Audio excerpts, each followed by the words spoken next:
Welcome to Choice Classic Radio.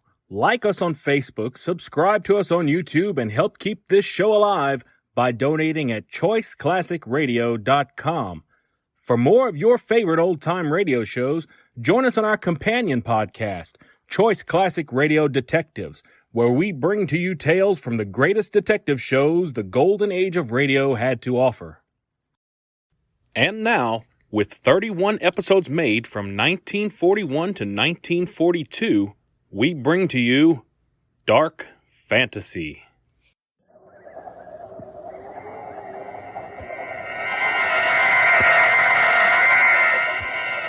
Dark Fantasy.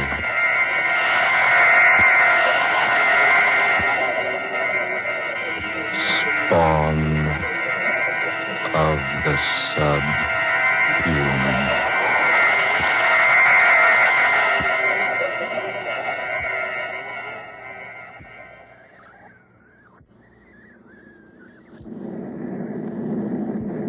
Beautiful takeoff. Yes, good pilot. But why did you charter such a large plane for just the two of us, Michael? Isn't this being just a bit too pretentious? Nothing but the best from now on, Angela. Besides, this was the only plane available. You can unloosen your safety belt now. I might as well confess that the real reason I was late was because I took so much time reading the notices in the paper this morning. Weren't they superb? Excellent. The audience was quite nice to me last night. Extremely appreciative, but I didn't expect such fine reports from the press. Didn't I tell you before the concert that you'd be a hit? Today, my dear, you're recognized as the outstanding soprano of the nation. You've had a lot of faith in me, haven't you, Michael? Well, offhand, I'd say I have, yes. You spent a lot of money to make me a success. Don't worry. I'll collect every cent of it back if we get as good houses as we had last night. Michael. Yes, darling? Do you feel, well, rather strange? Strange? No, dear. Why? I feel like something is going to happen. What makes you say that? I don't know.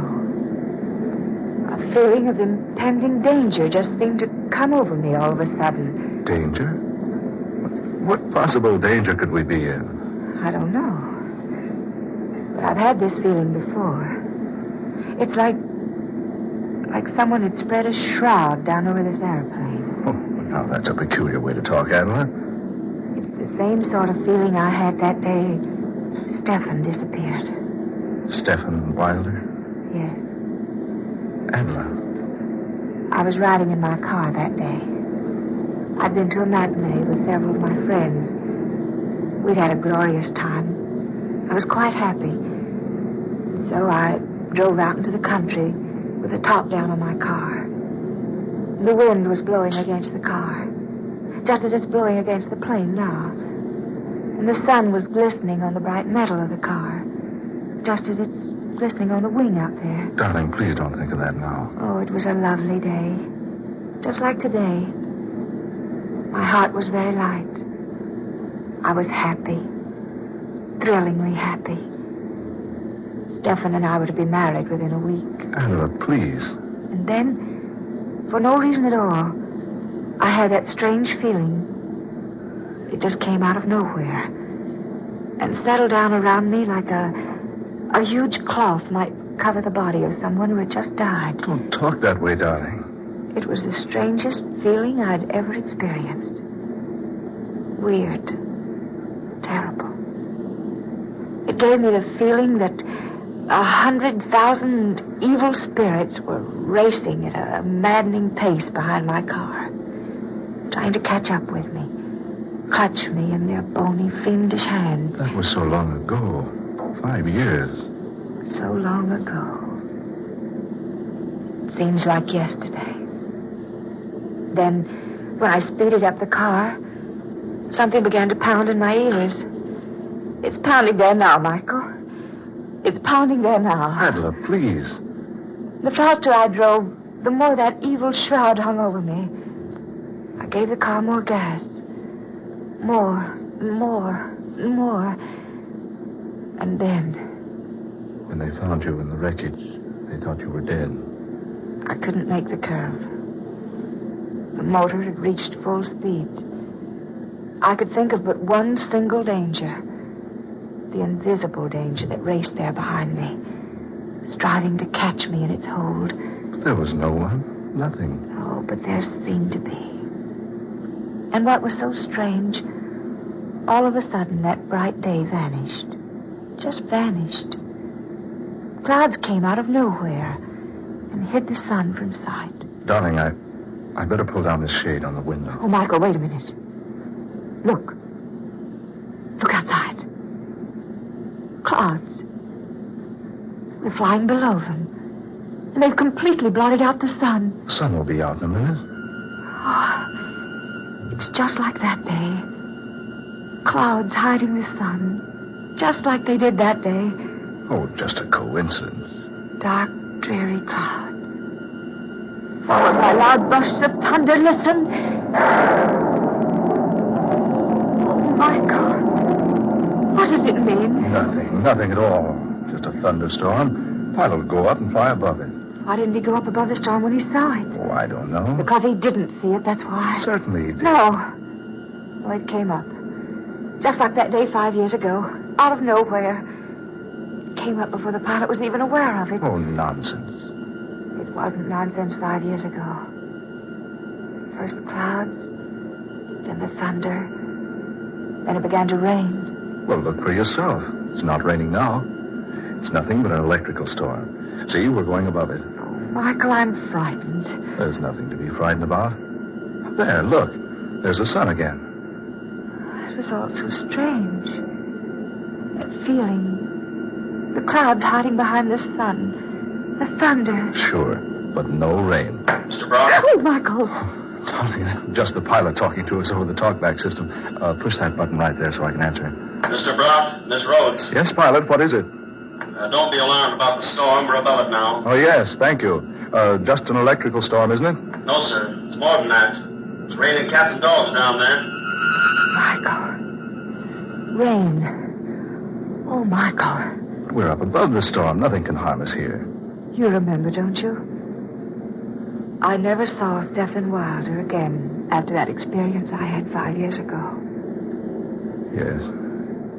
Yes, I remember. No one ever saw him again. He just disappeared. Please, darling, don't think about it anymore today. You're tired. Perhaps a little rest would do you good. Oh, yes, you're right. I am tired. Just lie back and relax then. Honestly, sweet, there's nothing to be worried about. We just happened to run into a storm and you thought about that old experience of yours. I wonder, Michael. I wonder if we did just happen into the storm.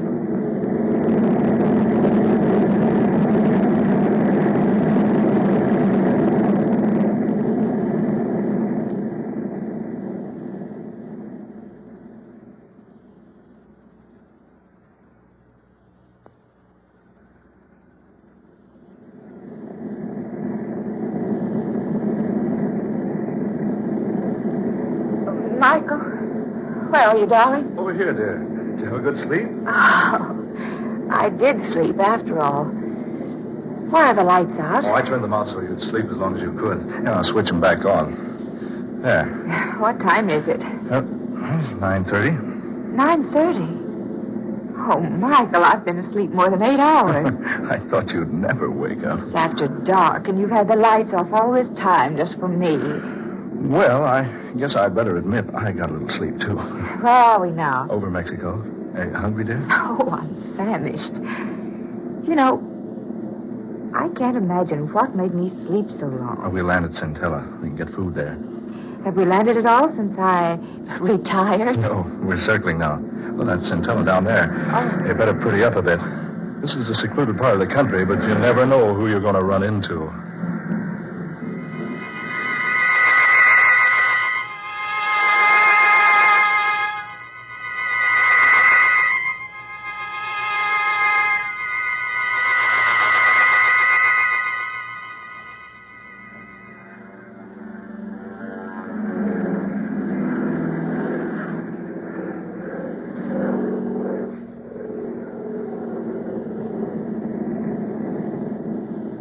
Well, that was Centella. How long before we're in Monterey? Oh, about an hour. Did you get good reservations? The best. Did you enjoy your dinner? Oh, immensely. That was a nice place. Certainly a rough landing field, though. Well, it's not actually a landing field. We had to land someplace to refuel before we got to Monterey, so I picked Centella. I enjoyed it. A quaint little place. It's a funny thing, Michael. Did you notice the plane? What do you mean, dear? It didn't look a bit like it had been in a rainstorm. I thought you'd forgotten all about that. Of course, it didn't look like it. We flew above the rain before it started. Oh, yes, that's right. Well, if you don't mind, I'm going to spend the next hour looking through my fashion magazines before we land at Monterey.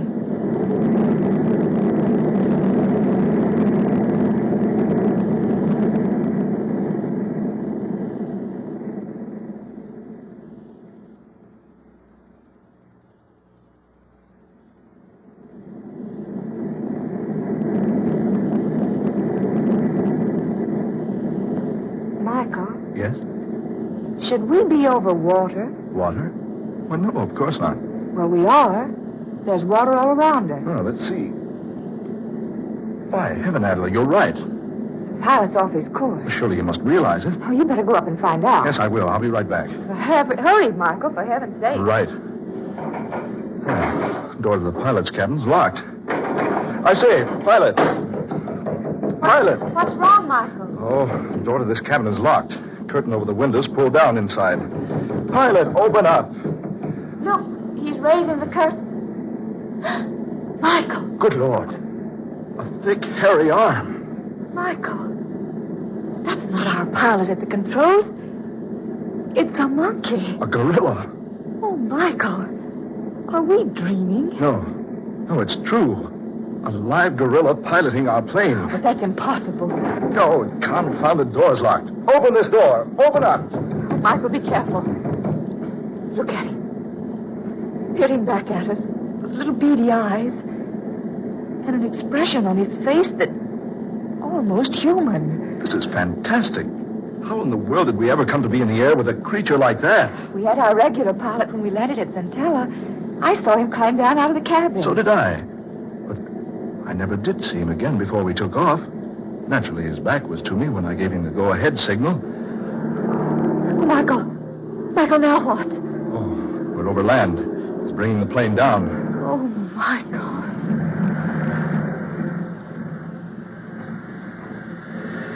We're on the ground.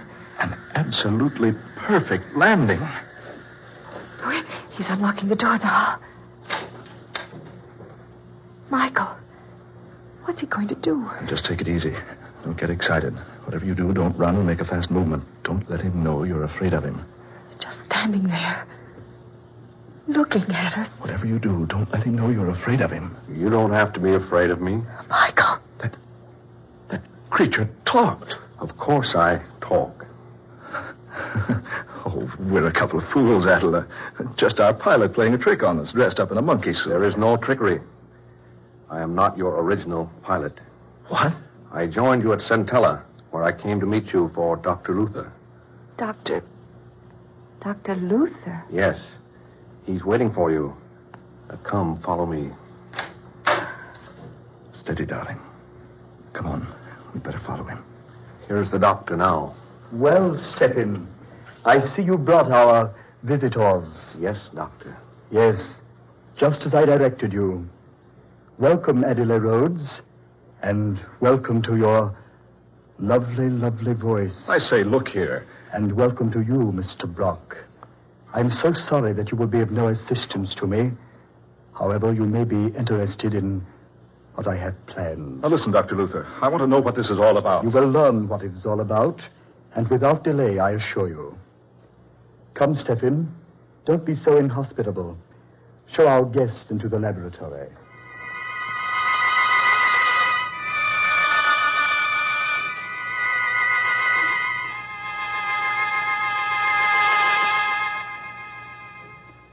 Sit down over there, my dear. Over here, Mr. Brock. Michael. Dr. Luther, I demand an explanation. Where are we? Why have you brought us here? You're too full of questions, Mr. Brock. I've already told you I'm about to show you why I brought you here. Here, high in these mountains, secretly, I've been working for 5 years, experimenting, testing, trying to accomplish what everyone would have said was utterly impossible had I told them about it. But I didn't tell anyone. Instead, I came here and built this laboratory. You see, it's fully equipped and modern in every detail. Now, look here, Dr. Luther. During those 5 years, I trained Stephen here. I believe you will agree my training has been very successful. You now see an almost full-grown gorilla, behaving like a human, acting like a human, even talking like a human. I've been very kind to you, haven't I, Stephen? Yes, Dr. Luther. Of course you have been kind. Yes, just so. Scientists back there in your world, my dear Miss Rhodes, will tell you it's impossible to completely train a gorilla. That is the second point in which I've proved them wrong. Stephen, sing for us. Yes, Doctor. Si può, signore, signori. Doesn't he have an excellent voice? Did you hear that? Impossible. Sing again, Stephen. Oh, oh.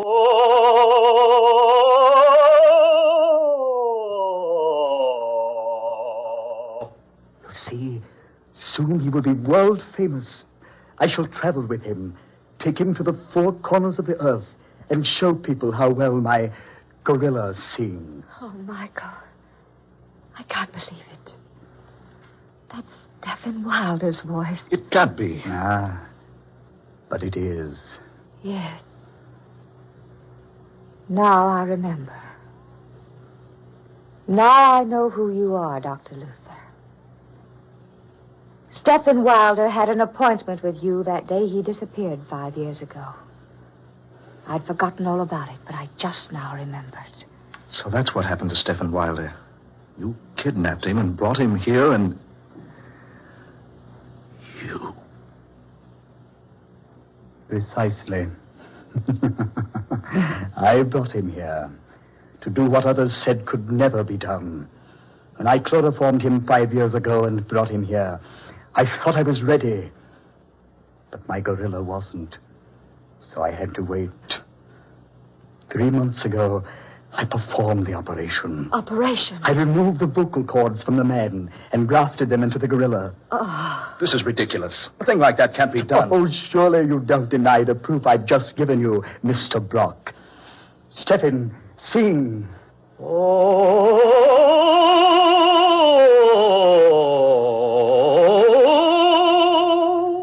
You recognized that voice, Miss Rhodes, the moment you heard it, because you'd sung operas with Mr. Wilder so much. That was the way he sang, to exercise his voice. Don't you both realize what I have here? The secret of an untold wealth. Why, besides knowing how to train this ferocious and morose type of animal, besides knowing how to transfer human vocal cords successfully, I have something I can exhibit to the world to prove my knowledge. Think of the fortune I can amass, because people will pay immense sums to see and hear my singing gorilla. Stop it. Stop it, I say. Why have you brought me here? Surely you could have spared me this. I will tell you why, Miss Rhodes. If you and Mr. Brock will step over here. The only place we're going to step is out of this place. You will do as I ask. Stephen, these people are not to leave. Very well, Dr. Luther. Over here, if you please. Better do what he says, Adler. There. Go to this plate glass. Look into the next room. Another gorilla. Yes. Isn't it a fine specimen? Fine specimen? Yes, she. She? Oh, no. No. You're not planning. I've trained her very carefully. She was so much more responsive than the male. Now that she's able to obey me, I'm quite ready for the rest of my plans for her. Oh, no. No, you can't. I won't let you. I'll say he can. Neither of you will be able to prevent it. Soon I'll tour the world with the most amazing exhibition on earth. A male and a female gorilla singing all the world famous operas. Look here, you... Wait a minute. I just happened to think of something, Doctor. Yes? Do you remember the day Stephen Wilder had that appointment with you 5 years ago? Yes, certainly I remember. I'd been planning to obtain possession of him so I could bring him here. I was most pleased when he called and asked for an appointment. But did he tell you why he was calling upon you? I know. No, he didn't. He came to you, Dr. Luther, because he was losing his voice. You must be wrong. I am not wrong. I am the only one he told about it. It had been worrying him for a long time. You see, the more he sang, the worse his voice became. He was gradually losing it. But that's impossible. Do you think so, Doctor? You're a specialist on that subject. That's why he was coming to you that No, day. you must be wrong. After all the work I've done. Your gorilla will lose his voice, Dr. Luther. And I assure you, before you'll do anything to me, I'll see to it that my voice is ruined too. He won't. He can't. He's an excellent voice. Excellent. Yes, of course he is. We've worked together. I've trained him. His voice can't go bad on me now. Not now. Just when it's finally successful. Oh, you'll see, Dr. Luther. No, you're wrong. You're mistaken. He'll sing all right. He won't lose his voice. Will you step in? No, of course not. You're in an excellent voice, Stephen. Sing. Sing your head, Stephen. Show him. Si può, signore,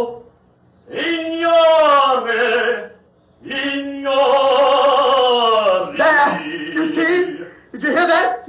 A beautiful quality. Beautiful tones. Oh, Maria. Listen, Doctor. Stephen! What's wrong?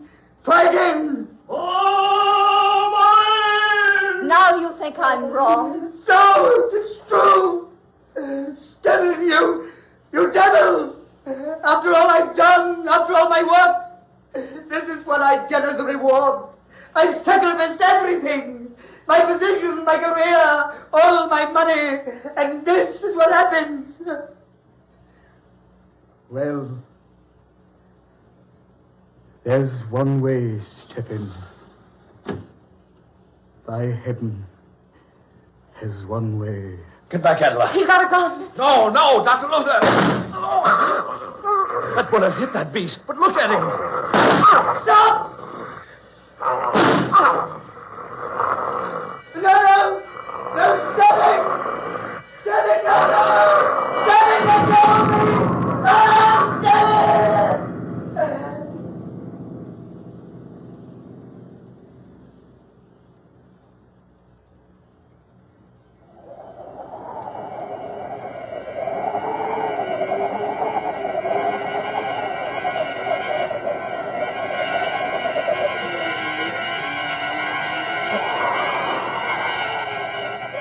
Dark fantasy.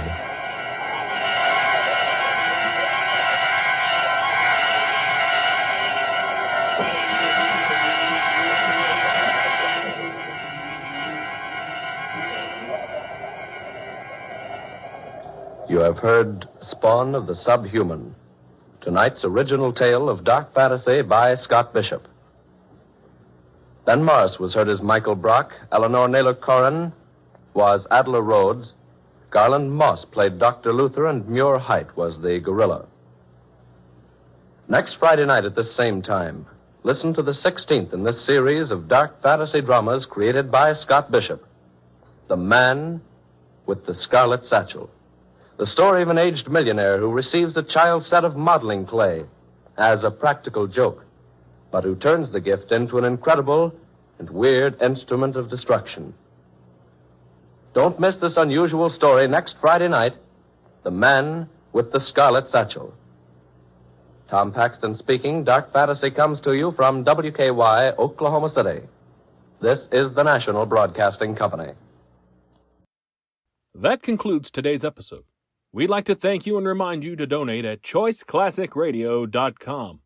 Remember, your donations make episodes like this possible.